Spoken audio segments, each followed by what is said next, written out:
നമസ്കാരം. ഇതുവരെ വന്ന ഏറ്റവും പ്രധാനപ്പെട്ട വാർത്തകളിലേക്ക് 24 ഹെഡ്ലൈൻസിലേക്ക് സ്വാഗതം.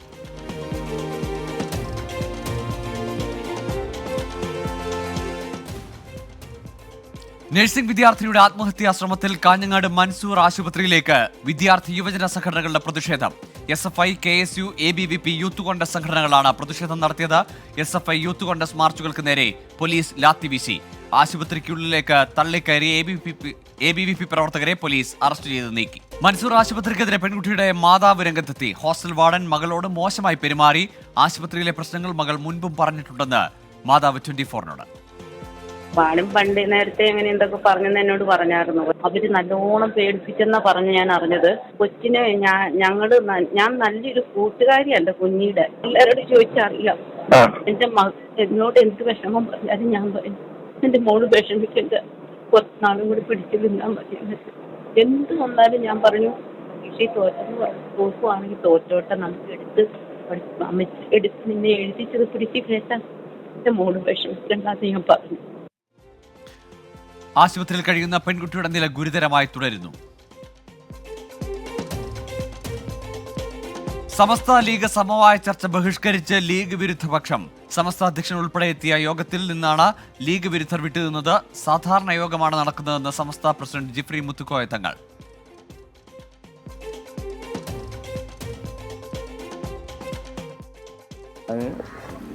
സാഹിബ്, ജിഫ്രി തങ്ങൾ, MT ഉസ്താദ് ഇവരെ കൂടി വിളിച്ചു ചേർത്ത മീറ്റിംഗാണ്. ഇപ്പോഴുള്ള ചില പ്രശ്നങ്ങളൊക്കെ ഉണ്ടല്ലോ, അതിൽ ഒരു അന്തിമ തീരുമാനം വരണം. ആ നിലക്ക് ഇന്ന് മലപ്പുറത്തേക്ക് ബന്ധപ്പെട്ട കക്ഷികളൊക്കെ വിളിച്ചിട്ടുണ്ട്.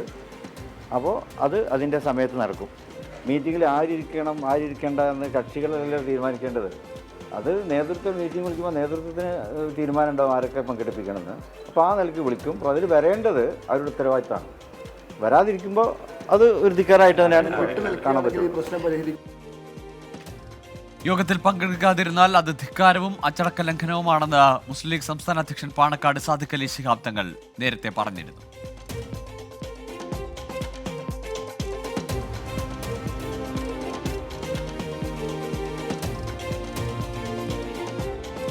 അതുപോലെ തന്നെ സംസ്ഥയുടെ ഉന്നതരായ മുഷാവറ അംഗങ്ങളും ആ മീറ്റിംഗ് ഉണ്ട്. പിന്നെ ആരൊക്കെയാണ് ഔദ്യോഗികമായിട്ട് വിളിച്ചത് എന്നുള്ളത് അറിയില്ലല്ലോ. അത് വിഷയമല്ല. അത് പിന്നെ ഇന്നത്തെ ഡേറ്റിന് അല്ലെങ്കിൽ വേറെ ഡേറ്റിന് എപ്പോഴായാലും അത് എന്താ വേണ്ടതെന്നുള്ളത് അത് സംസ്ഥ തീരുമാനിച്ചോട്ടെ. മീറ്റിംഗ് ഇന്ന് വൈകുന്നേരം മീറ്റിംഗ് ഉണ്ട്, അതിൽ ചർച്ചയുണ്ട്. മുനമ്പം വഖഫ് ഭൂമിയുടെ ഉടമസ്ഥാവകാശത്തെ ചൊല്ലി UDF-ലും ലീഗിലും ഭിന്നത. വഖഫ് ഭൂമിയല്ലെന്ന VD സതീശന്റെ വാദം KM ഷാജിക്ക് പിന്നാലെ ET മുഹമ്മദ് ബഷീറും തള്ളി. ഇത് വഖഫ് ഭൂമി തന്നെയാണ്, അത് വഖഫ് ഭൂമിയല്ല എന്നുള്ള വാദം തെറ്റാണ്. ഇത് വഖഫ് സ്വത്താണെന്ന സത്യം നിലനിർത്തിക്കൊണ്ട് തന്നെ ഇവർക്ക് ബുദ്ധിമുട്ടില്ലാത്ത വിധത്തിൽ എങ്ങനെ പരിഹരിക്കാൻ പറ്റുമെന്ന കാര്യം ഗവൺമെൻറ് ഗൗരവമായി ആലോചിച്ച് ചെയ്യേണ്ട കാര്യമാണ്. മുസ്ലിം ലീഗ് ഒരു ഘട്ടത്തിലും ഇത് വഖഫ് സ്വത്തല്ല എന്ന് പറഞ്ഞിട്ടേയില്ല. ബഹുമാനപ്പെട്ട ശിഹാബ് തങ്ങൾ ഒരു ഘട്ടത്തിൽ പോലും ഇത് വഖഫ് സ്വത്തല്ല എന്ന് പറഞ്ഞിട്ടില്ല. ഉടമസ്ഥാവകാശം ചർച്ചയാക്കേണ്ടെന്നും മുനമ്പത്ത് താമസിക്കുന്നവരെ കുടിയൊഴിപ്പിക്കാതെയുള്ള പ്രശ്നപരിഹാരമാണ് വേണ്ടതെന്നും പാണക്കാട് സാദിഖ് അലി തങ്ങൾ. അതിൻ്റെ ആ ഒരു ചർച്ചകളിലേക്ക് പോകണം എന്നല്ല മുസ്ലിം സംഘടനകൾ തീരുമാനിച്ചു. വഖഫ് സംബന്ധമായിട്ടുള്ള ഒരുപാട് ചർച്ചകൾ ചെയ്യേണ്ടാവും. പക്ഷേ ഇവിടെ അതല്ല. ഇപ്പോഴത്തെ സാഹചര്യത്തിൽ അവിടെ കുടിയൊഴിപ്പിക്കുന്ന ഒരു സാഹചര്യം ഉണ്ടാകാൻ പാടില്ല. അത് സർക്കാരാണ് തടയേണ്ടത്. സർക്കാർ അതിന് വേണ്ടതായിട്ടുള്ള തീരുമാനങ്ങൾ സർക്കാർ കൈക്കൊള്ളണം എന്നുള്ളത് തന്നെയാണ്. നിയമപണ്ഡിതരുമായി സംസാരിച്ചാണ് UDF നിലപാട് വ്യക്തമാക്കിയതെന്ന് പ്രതിപക്ഷ നേതാവ് VD സതീശൻ. വിഷയത്തിൽ ലീഗും കോൺഗ്രസും ഒരുമിച്ച് മുന്നോട്ട് പോകുമെന്നും VD സതീശൻ. കേരളത്തിനെ പച്ചയ്ക്ക് തീപിടിപ്പിക്കുന്ന, മനസ്സിലല്ലേ, പച്ചവെള്ളത്തിന് തീപിടിപ്പിക്കുന്ന വർഗീയതയാണ് ഉണ്ടാക്കാൻ പല കോണുകളിൽ നിന്ന് ശ്രമിക്കുന്നത്. നമ്മൾ അതിനോടെല്ലാം നമ്മൾ പ്രതികരിക്കാൻ പോയാൽ അത് വഷളാവും. കാർഷിക വിഷയങ്ങളിൽ ചർച്ച ആവശ്യപ്പെട്ടുള്ള പ്രതിപക്ഷ ബഹളത്തിൽ പാർലമെന്റിന്റെ ഇരുസഭകളും പ്രക്ഷുബ്ധമായി. അദാനി, കോഴ, ജോർജ് സോറസ് ബന്ധം എന്നീ വിഷയങ്ങൾ ഉന്നയിച്ച് രാജ്യസഭയിൽ ഭരണ പ്രതിപക്ഷാംഗങ്ങൾ ഏറ്റുമുട്ടി.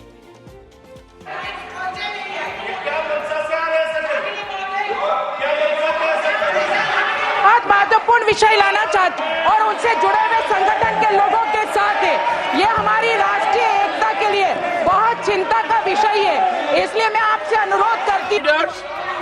to permit me to run the house and take up the list.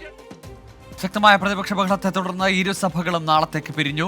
നാളെ രാവിലെ 10-ന് രാജ്യസഭാ ചെയർമാൻ സഭാകക്ഷി നേതാക്കളുടെ യോഗം വിളിച്ചിട്ടുണ്ട്. സംസ്ഥാന സ്കൂൾ കലോത്സവത്തിലെ അവതരണ ഗാനത്തിന് നൃത്തം പഠിപ്പിക്കാൻ പ്രശസ്തയായ നടി വൻതുക പ്രതിഫലം ആവശ്യപ്പെട്ടെന്ന് വിദ്യാഭ്യാസ മന്ത്രി വി ശിവൻകുട്ടി. കലോത്സവങ്ങളിലൂടെ പേരെടുത്ത നടി കേരളത്തോട് കാണിച്ചത് അഹങ്കാരമെന്നും മന്ത്രി വി ശിവൻകുട്ടി. ജനുവരി മാസം ഒന്നാമത്തെ ആഴ്ചയാണ് സ്കൂൾ യുവജനോത്സവം നടക്കുന്നത്. ഇപ്രാവശ്യം ഒരു അവതരണ ഗാനം ചെയ്തതിനു വേണ്ടി യുവജനോത്സവം വഴി വളർന്നു വന്ന ഒരു പ്രശസ്ത സിനിമാ നടി നമ്മുടെ കുട്ടികളെ ഒരു 10 മിനിറ്റ് ഡാൻസ് പഠിപ്പിച്ച് ആ പാട്ട് പഠിപ്പിച്ച് അവതരിപ്പിക്കുന്നതിന് വേണ്ടിയുള്ള പ്രോഗ്രാമുകൾ ചെയ്യണമെന്ന് പറഞ്ഞു. ചെയ്യാമെന്ന് സമ്മതിക്കുകയും ചെയ്തു. നിങ്ങൾ മനസ്സിലാക്കണം എത്ര അഹങ്കാരികളായി അവർ മാറുന്നു എന്നുള്ളത്. 5 ലക്ഷം രൂപയാണ് ചോദിച്ചത്. എത്ര അഹങ്കാരം, പണത്തോടുള്ള ആർത്തി ഇവർക്ക് തീർന്നില്ല എന്നുള്ളതാണ് ഏറ്റവും പ്രധാനപ്പെട്ട പ്രശ്നം. വലിയ തുക നൽകി കുട്ടികളെ സ്വാഗതഗാനം പഠിപ്പിക്കേണ്ട എന്ന് തീരുമാനിച്ചെന്ന് മന്ത്രി. തിരുവനന്തപുരം വെഞ്ഞാറമൂട് രാമചന്ദ്രൻ സ്മാരക നാടകോത്സവത്തിൽ അവാർഡ് വിതരണത്തിനെത്തിയതായിരുന്നു മന്ത്രി. ഡൽഹിയിൽ സ്കൂളുകൾക്ക് നേരെ വീണ്ടും ബോംബ് ഭീഷണി. 40 സ്കൂളുകൾക്കാണ് ഇമെയിൽ വഴി ഭീഷണി സന്ദേശം ലഭിച്ചത്. $30,000 നൽകിയില്ലെങ്കിൽ സ്കൂളുകൾ ബോംബ് വെച്ച് തകർക്കുമെന്നാണ് സന്ദേശം. അഗ്നിശമനസേന, പോലീസ്, ബോംബ് ഡോഗ് സ്ക്വാഡ് എന്നിവർ മണിക്കൂറുകളോളം പരിശോധന നടത്തി. സംശയാസ്പദമായ ഒന്നും കണ്ടെത്താനായില്ല. ഡൽഹിയിലെ ക്രമസമാധാനം ചരിത്രത്തിലെ ഏറ്റവും മോശം അവസ്ഥയിലാണെന്നും കേന്ദ്ര ആഭ്യന്തരമന്ത്രി അമിത്ഷാ വിഷയത്തിൽ മറുപടി പറയണമെന്നും അരവിന്ദ് കെജ്രിവാൾ.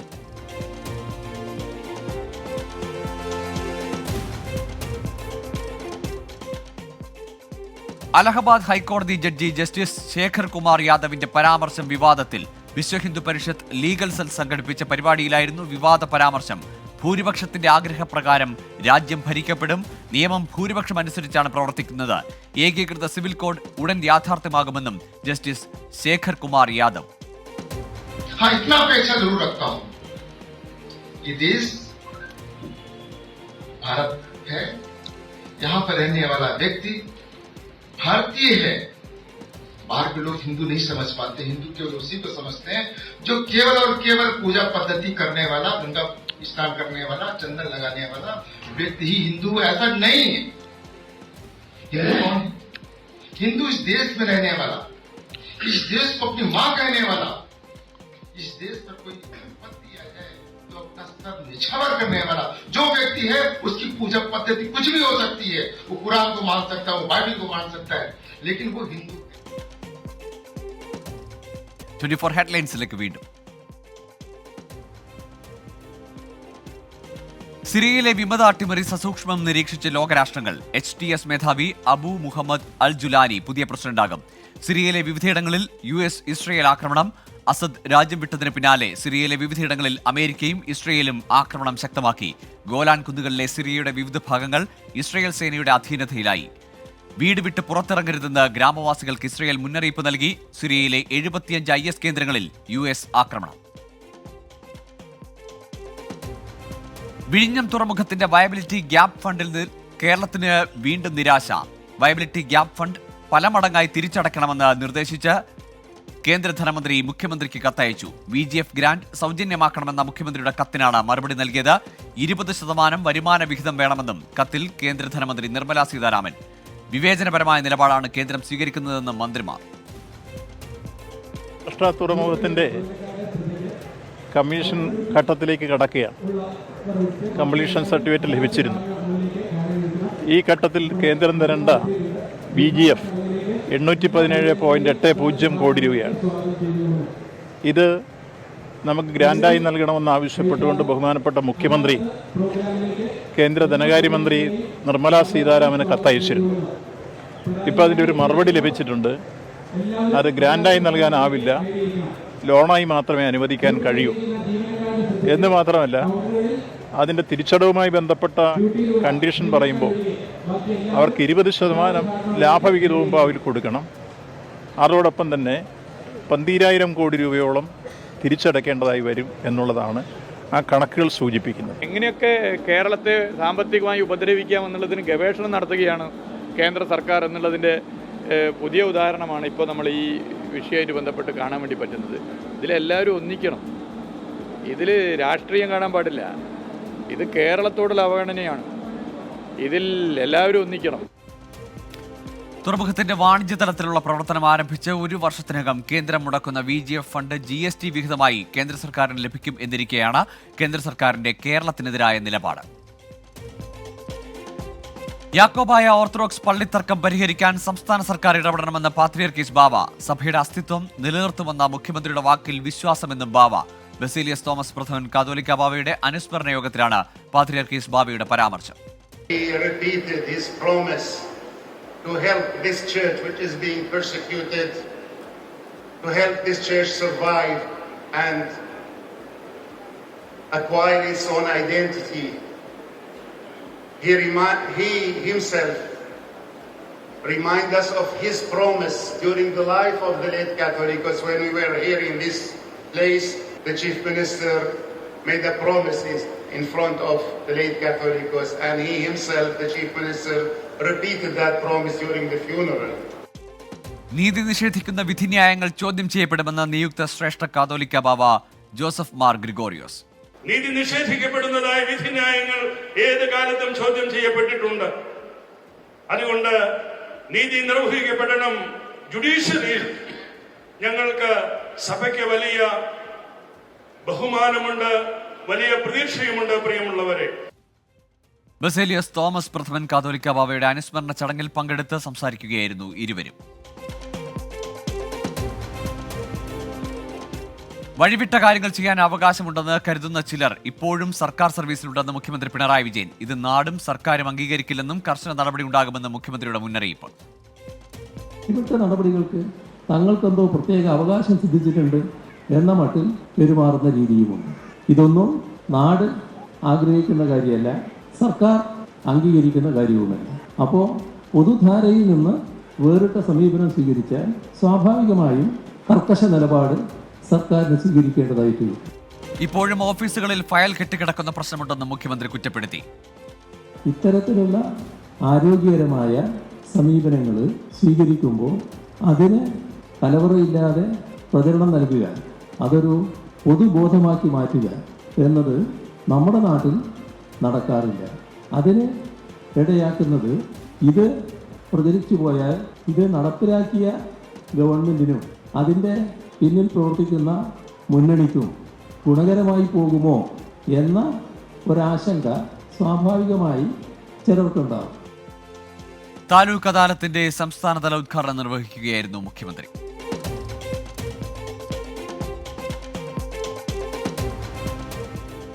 മുണ്ടക്കൈ ചൂരൽമല ദുരന്തത്തിന്റെ അതിജീവന മുഖമായ ശ്രുതി ഇനി സർക്കാർ സർവീസിൽ. റവന്യൂ വകുപ്പ് പരാതി പരിഹാര സെല്ലിലെ തപാൽ വിഭാഗത്തിലാണ് ശ്രുതിക്ക് ജോലി. ജോലി ലഭിച്ചതിൽ സന്തോഷമെന്നും എല്ലാവരോടും നന്ദിയുണ്ടെന്നും ശ്രുതി. സന്തോഷമുണ്ട്. മുന്നോട്ടുള്ളൊരു ജീവിതത്തിന് ഒരു കൈത്താങ്ങായതുകൊണ്ട് ഭയങ്കര സന്തോഷമുണ്ട്. എല്ലാവരോടും നന്ദി പറയാണ്. ഓരോരുത്തരും എടുത്തു പറയേണ്ട ആവശ്യം വരുന്നില്ല. എല്ലാവരും ഒരേപോലെ തന്നെ എനിക്ക് സഹായിച്ചിട്ടുണ്ട്. അതുകൊണ്ട് എല്ലാവരോടും നന്ദി പറയുന്നു. ഓൾറെഡി റെസ്റ്റ് പറഞ്ഞിട്ടുണ്ട്, കുഴപ്പമില്ല. കൂടുതൽ നടക്കാണ്ട് ഇരുന്നാൽ മതി. അതുകൊണ്ട് ജോലിക്ക് വരും എന്തായാലും. PG സെല്ല് അടിയന്തരമായി തപാൽ പ്രാധാന്യമുള്ള തപാലുകൾ മൊത്തം പോകുന്നത് അവിടെ നിന്നാണ്. എല്ലാ ഡിപ്പാർട്ട്മെൻറ്റിലേക്കും കൈമാറി പോകുന്നത് അവിടെ നിന്ന് തന്നെയാണ്. അപ്പോൾ അതുകൊണ്ട് ആ സെക്ഷനിൽ ഇരുത്തി കഴിഞ്ഞാൽ എന്തൊക്കെയാണ് നമ്മുടെ വകുപ്പ് മുഖേനയും മറ്റു വകുപ്പുകളിൽ എന്തൊക്കെ നടക്കുന്നതെന്ന് അറിയാൻ പറ്റും. തപാൽ വായിച്ചു കഴിഞ്ഞാൽ തന്നെ നമുക്ക് മനസ്സിലാക്കാൻ പറ്റും. അടിയന്തരമായിട്ട് നമുക്ക് മറ്റുള്ള കാര്യങ്ങൾ ചെയ്യാനും അവിടെ നിന്ന് പറ്റും. ഡിപ്പാർട്ട്മെൻറ്റ് മുഖേന പെട്ടെന്ന് നമ്മൾ റിപ്പോർട്ട് തിരിച്ചു വാങ്ങി കക്ഷികൾക്ക് മറുപടി കൊടുക്കാൻ കഴിയുന്ന സെക്ഷനാണ്. ഇതാണ് നടക്കുന്നത് എന്നുള്ളത് മനസ്സിലാകുന്നത് ആ സെക്ഷനിൽ നിന്നാണ്. പിന്നെ നമ്മൾ ഗവൺമെൻറ്റിൻ്റെ കരുതലും കൈത്താങ്ങും എന്നുള്ള പരിപാടി വരുന്നുണ്ടല്ലോ. അപ്പോൾ അത് 3 താലൂക്കിലും നമുക്ക് ആദ്യം 28-ന് വൈത്തിരി താലൂക്കിൽ നമ്മൾ ഉദ്ഘാടനം തുടങ്ങുന്നുണ്ട്. അപ്പോൾ ഏറ്റവും കൂടുതൽ പരാതികൾ വരുന്നൊരു സമയം കൂടിയാണ്.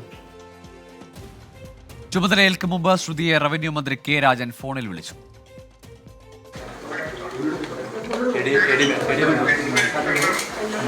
കലക്ടറേറ്റിൽ വരുമ്പോൾ കാണാമെന്ന്.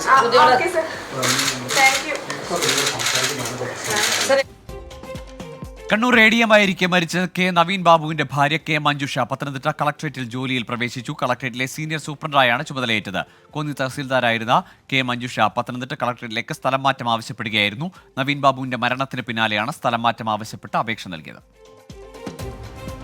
ശബരിമലയിൽ തീർത്ഥാടക തിരക്ക് നിയന്ത്രണ വിധേയം. 1 മണിവരെ 1.5 ലക്ഷത്തോളം ഭക്തർ ദർശനം നടത്തി. പരമ്പരാഗത കാനനപാത വഴിയെത്തുന്ന തീർത്ഥാടകരുടെ എണ്ണത്തിൽ കുറവ്. പ്രതിപക്ഷ നേതാവ് VD സതീശൻ ശബരിമലയിൽ ദർശനം നടത്തി. ഈ വർഷത്തെ തീർത്ഥാടന കാലം സുഗമമാണെന്നും പ്രതിപക്ഷം നിയമസഭയിൽ ഉന്നയിച്ച എല്ലാ കാര്യങ്ങളും സർക്കാർ മുഖവിലേക്കെടുത്ത് നടപ്പാക്കിയെന്നും വി ഡി സതീശൻ. ഒരു ബുദ്ധിമുട്ടുണ്ടായില്ല, ഒരു പ്രയാസം ഉണ്ടായില്ല. നമ്മൾ നേരത്തെ പറഞ്ഞല്ലോ, ഞാൻ തന്നെ നിയമസഭയിൽ സബ്മിഷൻ ഉന്നയിച്ചാണ്. അതായത് വിർച്വൽ ക്യൂ മാത്രമേ ഉണ്ടാവുള്ളൂ എന്നാണ് ആദ്യം സർക്കാർ തീരുമാനിച്ചത്. വിർച്വൽ ക്യൂ മാത്രമായിരുന്നെങ്കിൽ ഇത് നിയന്ത്രിക്കാൻ പറ്റില്ലായിരുന്നു. സ്പോട്ട് ബുക്കിംഗ് ഉണ്ടാകണം എന്ന് നിർബന്ധം പറഞ്ഞു. കാരണം അയൽ സംസ്ഥാനങ്ങളിലെ വളരെ വിദൂര ഗ്രാമങ്ങളിൽ നിന്ന് വരുന്ന സാധാരണക്കാർക്ക് യാതൊരു ഇന്റർനെറ്റ് സൗകര്യങ്ങളുമില്ല. അവരിതൊന്നും അറിയാതെയാണ് ഇവിടെ വരുന്നത്. ഇവിടെ വന്നിട്ട് മല കയറാൻ പറ്റാതെ തിരിച്ചു പോയാൽ നമ്മളാണ് അതിന്റെ കുറ്റക്കാർ. അതുകൊണ്ട് വളരെ കർശനമായി നമ്മൾ ആ സമയത്തുള്ള ബുക്കിംഗ് കൂടി, സ്പോട്ട് ബുക്കിംഗ് കൂടി ഉണ്ടാകണം എന്ന് കർശനമായി ആവശ്യപ്പെട്ടിരുന്നു. സ്പോട്ട് ബുക്കിംഗ് ഉണ്ട്. മാത്രമല്ല 80,000 എന്ന് തീരുമാനിച്ചത് വിർച്വൽ ക്യൂ 90,000 വരെ പോകുന്നുണ്ട്. അതിന്റെ കൂടെ സ്പോട്ട് ബുക്കിംഗ് ആകുമ്പോൾ കുറെ കൂടെ സുഗമമായി പോകും. പോലീസ് സംവിധാനവും ഇതുവരെ ഒരു കുഴപ്പമില്ലാതെ പോകുന്നുണ്ട്. തൃശൂർ അകമലയിൽ ഒറ്റയാൻ ഭീതി, കൃഷിനാശം ഉൾപ്പെടെ വ്യാപകമായി ജനവാസ മേഖലയിൽ നിരന്തരം ആന തമ്പടിച്ചതോടെ പ്രതിസന്ധി ഇരട്ടിച്ചു. ഭയങ്കരമായിട്ട് ബുദ്ധിമുട്ടുകൾ എന്ന് പറഞ്ഞാൽ ഭയങ്കര ബുദ്ധിമുട്ടുണ്ട്. കൊച്ചു കുട്ടികളെയും വെച്ചാണ് നമ്മളോട് ജീവിക്കുന്നത്. ആന വന്ന് നശിപ്പിക്കുമ്പോൾ അതിനൊരു കവുങ്ങും പോണു. ഇപ്പോൾ കവുങ്ങ് പൊളിച്ച് കണ്ടില്ലേ, ആ പോണ വഴിക്കാണ് കവുങ്ങ് പൊളിച്ച് കിടന്നത്. നഷ്ടങ്ങൾ തന്നെ ഉള്ളൂ, ലാഭങ്ങളായി ആവുന്നില്ല. നമ്മൾ നഷ്ടം. അവർ പറയുന്ന ഈ തെരച്ചിൽ തുടരാനുള്ള സാമ്പത്തിക സംവിധാനമോ മറ്റ് സാഹചര്യങ്ങളോ അവരുടെ കയ്യിലില്ല എന്നുള്ളതാണ്. തൃശൂർ ഷൊർണൂർ പാതയിൽ നാശം വിതയ്ക്കുന്ന ആനയെ കാട് കയറ്റണമെന്ന് റെയിൽവേ വനം വകുപ്പിനോട് ആവശ്യപ്പെട്ടു. ഇന്നലെ വാഴക്കോട് ഭാഗത്ത് ആന ഇറങ്ങിയതിന്റെ ദൃശ്യം 24 ലഭിച്ചു. കളർകോട് വാഹനാപകടത്തിൽ മരിച്ച എടത്വ സ്വദേശി ആൽവിൻ ജോർജിന് കണ്ണീരോടെ വിട നൽകി ജന്മനാട്. എടത്വ സെയിന്റ് ജോർജ് ഫൊറോന പള്ളിയിലെ പ്രാർത്ഥനകൾക്ക് ശേഷം സെമിത്തേരിയിൽ മൃതദേഹം സംസ്കരിച്ചു. മന്ത്രി സജി ചെറിയാൻ, കോൺഗ്രസ് നേതാവ് രമേശ് ചെന്നിത്തല ഉൾപ്പെടെയുള്ളവർ അന്തിമോപചാരം അർപ്പിച്ചു. ആൽവിൻ പഠിച്ച Edathua Saint Aloysius higher secondary സ്കൂളിൽ നടന്ന പൊതുദർശനത്തിൽ ആൽവിന്റെ സുഹൃത്തുക്കളും അധ്യാപകരും അന്ത്യാഞ്ജലി അർപ്പിച്ചു. എറണാകുളത്തെ സ്വകാര്യ ആശുപത്രിയിൽ ചികിത്സയിലിരിക്കെ വ്യാഴാഴ്ചയാണ് ആൽവിൻ മരിച്ചത്. അപകടത്തിൽ ആൽവിൻ ഉൾപ്പെടെ 6 വിദ്യാർത്ഥികൾക്കാണ് ജീവൻ നഷ്ടമായത്. ക്ഷേമ പെൻഷൻ അനർഹമായി കൈപ്പറ്റിയ 74 ജീവനക്കാർക്കെതിരെ അന്വേഷണം ആരംഭിച്ച മൃഗസംരക്ഷണ വകുപ്പ്. ഇവർക്കെതിരെ വകുപ്പ് തല നടപടി സ്വീകരിക്കാൻ പ്രിൻസിപ്പൽ സെക്രട്ടറി നിർദ്ദേശം നൽകി. വിഷയത്തിൽ വിശദമായ അന്വേഷണം അണ്ടർ സെക്രട്ടറി നടത്തും. അനധികൃതമായി പെൻഷൻ കൈപ്പറ്റിയ ജീവനക്കാർക്കെതിരെ അച്ചടക്ക നടപടിക്ക് ധനവകുപ്പ് നിർദ്ദേശിച്ചു. സംസ്ഥാനത്തെ വിവിധ വകുപ്പുകളിലായി ഗസറ്റഡ് ഉദ്യോഗസ്ഥരടക്കം 1458 ജീവനക്കാർ ക്ഷേമ പെൻഷൻ കൈപ്പറ്റിയെന്നായിരുന്നു ധനവകുപ്പിന്റെ കണ്ടെത്തൽ. ആരോഗ്യവകുപ്പിലായിരുന്നു കൂടുതൽ പേർ ക്ഷേമ പെൻഷൻ അനധികൃതമായി കൈപ്പറ്റിയത്. കർണാടകയിലെ ബെല്ലാരി സർക്കാർ ആശുപത്രിയിൽ 3 ദിവസത്തിനിടെ പ്രസവ ചികിത്സയ്ക്കെത്തിയ 5 പേർ മരിച്ചു. ഗുണനിലവാരമില്ലാത്ത മരുന്ന് കുത്തിവെച്ചതാണ് മരണകാരണമെന്നാണ് ആരോഗ്യവകുപ്പിന്റെ കണ്ടെത്തൽ. കർണാടകയിലെ ആരോഗ്യ സംവിധാനങ്ങളുടെ ഗുരുതര വീഴ്ചയാണെന്ന് പ്രതിപക്ഷം കുറ്റപ്പെടുത്തി. KPCC അധ്യക്ഷ സ്ഥാനത്ത് നിന്ന് കെ സുധാകരനെ മാറ്റുന്ന തരത്തിൽ പ്രചാരണത്തിൽ ഹൈക്കമാൻഡിന് അതൃപ്തി. നിയമസഭാ തെരഞ്ഞെടുപ്പിന് മുന്നോടിയായി KPCC DCC ഭാരവാഹികളെ പുനഃസംഘടിപ്പിക്കാൻ പ്രാഥമിക ചർച്ചകൾ. യുവാക്കൾക്കും സ്ത്രീകൾക്കും മുൻഗണന നൽകാനാണ് AICC ലക്ഷ്യം. ഇപ്പോൾ പുറത്തുവരുന്ന ചർച്ചകൾ മാധ്യമ സൃഷ്ടിയാണെന്നും പൂർണ്ണമായി അവഗണിക്കാനുമാണ് കോൺഗ്രസ് തീരുമാനം. നിലവിൽ KPCC പ്രസിഡന്റിനെ മാറ്റേണ്ട സാഹചര്യമില്ലെന്ന് K മുരളീധരൻ. തൃശൂർ DCCയിൽ പുതിയ അധ്യക്ഷനെ നിയമിക്കണമെന്നും മുരളീധരൻ. അടിയന്തരമായിട്ട് തൃശൂർ DCCയിൽ പുതിയ അധ്യക്ഷനെ വെക്കണം. ലൈസൻസ് കമ്മിറ്റി അവിടെ ലൈസൻസ് കമ്മിറ്റിക്ക് ചെയർമാൻ ഇല്ല. അപ്പോൾ ഈ 2 കാര്യങ്ങളുമാണ് അടിയന്തരമായിട്ട് ചെയ്യാൻ വേണ്ടിയിട്ട് മൊത്തത്തിൽ ഒരു ഡിമാൻഡ് വന്നിട്ടുള്ളത്. ഞാൻ മനസ്സിലാക്കുന്ന അക്കാര്യത്തിൽ ഉടനെ തീരുമാനം ഉണ്ടാകുമെന്നാണ് ഞാൻ പ്രതീക്ഷിക്കുന്നത്. അതല്ലാതെ മറ്റെന്തെങ്കിലും മാറ്റങ്ങളുടെ ചർച്ച നടക്കുന്നതായിട്ട് എൻ്റെ ശ്രദ്ധയിൽപ്പെട്ടിട്ടില്ല. പിന്നെ ഈ പറയുന്ന പോലെ അധ്യക്ഷനെ മാറ്റേണ്ട ഒരു രാഷ്ട്രീയ സാഹചര്യം കേരളത്തിലില്ല. നിയമസഭാ തെരഞ്ഞെടുപ്പിന് മുന്നോടിയായി KPCC DCC പുനഃസംഘടന ഉണ്ടാകും. തിരുവനന്തപുരം പാലോട് നവവധുവിനെ ആത്മഹത്യ ചെയ്ത നിലയിൽ കണ്ടെത്തിയ സംഭവത്തിൽ ഗൂഢാലോചന സംശയിച്ച് പോലീസ്. ഇന്ദുജയുടെ മരണത്തിന് പിന്നാലെ ഫോൺ ഫോർമാറ്റ് ചെയ്തത് 2ാം പ്രതി അജാസ് എന്ന് പോലീസ്. റിമാൻഡിൽ കഴിയുന്ന പ്രതികളെ അന്വേഷണ സംഘം ഉടൻ കസ്റ്റഡിയിൽ വാങ്ങി ചോദ്യം ചെയ്യും. മൊബൈൽ ഫോണിന്റെ ശാസ്ത്രീയ പരിശോധനയിൽ കൂടുതൽ വ്യക്തത വരും. സാഹചര്യ തെളിവുകളുടെ അടിസ്ഥാനത്തിൽ അജാസിനെ കേന്ദ്രീകരിച്ച് കൂടുതൽ അന്വേഷണം നടത്താനാണ് പോലീസ് തീരുമാനം. അഭിജിത്തിനെയും അജാസിനെയും വിശദമായി ചോദ്യം ചെയ്താൽ മരണത്തിലേക്ക് നയിച്ച കാരണങ്ങളിൽ കൂടുതൽ വ്യക്തത വരുത്താമെന്നാണ് അന്വേഷണ സംഘത്തിന്റെ നിഗമനം. ആലപ്പുഴ സർക്കാർ വനിതാ ശിശു ആശുപത്രിയിൽ പ്രസവത്തിനിടെ നവജാത ശിശുവിന്റെ കൈയുടെ ചലനശേഷി നഷ്ടപ്പെട്ട സംഭവത്തിൽ ഞെട്ടിപ്പിക്കുന്ന വെളിപ്പെടുത്തൽ. ഡോക്ടർ പുഷ്പ പ്രസവമെടുത്ത കൂടുതൽ കുട്ടികൾക്ക് ഞരമ്പുകൾ തകർന്ന് പരിക്ക് സംഭവിച്ചതായി ആശുപത്രി സൂപ്രണ്ട് ഡോക്ടർ ദീപ്തി തുറന്ന് സമ്മതിക്കുന്ന ശബ്ദ സംഭാഷണം പുറത്ത്. ഇതിനു മുമ്പും ആ വർഷം 3 പിള്ളേർക്ക് ഉണ്ടായിട്ടുണ്ട്. പരാതി എന്നോട് പറഞ്ഞിട്ട് മരിച്ചുപോയില്ലേ, അതിനുശേഷം ആ രണ്ടുപേരെയും ഞാൻ ഇവിടെ വരുത്തിയിട്ടുണ്ട്. അവർ രണ്ടുപേരും മെഡിക്കലായിട്ട് കൂടിയാണ്, യാതൊരു പ്രശ്നവുമില്ല. കാരണം ഇൻഷുറിയുടെ ആ ഒരു എമൗണ്ട് ഇത് ഇദ്ദേഹത്തിൻ്റെ മാസം തന്നെ ഒരു കൂടി, പിന്നെ അല്ലാതെ ഒരു കൂടി, ആ 3 പേർക്കായിരുന്നു ആ ഒരു വലിയ വർഷത്തിൽ നമുക്ക് മൊത്തം 2200ഓളം ഡെലിവറി ഉണ്ടായിരുന്നു. അതിൽ 3 പേർക്കാണ് കൈക്ക് പ്രോബ്ലം ഉണ്ടായത്.